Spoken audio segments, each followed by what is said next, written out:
بسم اللہ الرحمن الرحیم۔ السلام علیکم۔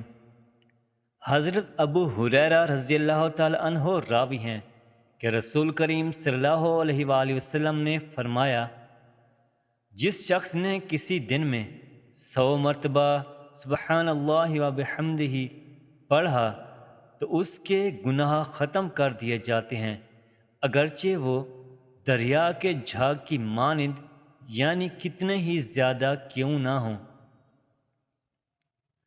طیبی فرماتے ہیں کہ 100 مرتبہ چاہے تو کئی مرتبہ کر کے پڑھا جائے، دن کے ابتدائی یا آخری حصے میں ایک ہی دفعہ میں پڑھ لیا جائے، دونوں طرح درست ہے، لیکن افضل اور اولیٰ یہی ہے کہ دن کے ابتدائی حصے میں ایک ہی دفعہ پڑھ لیا جائے، افضل ہے۔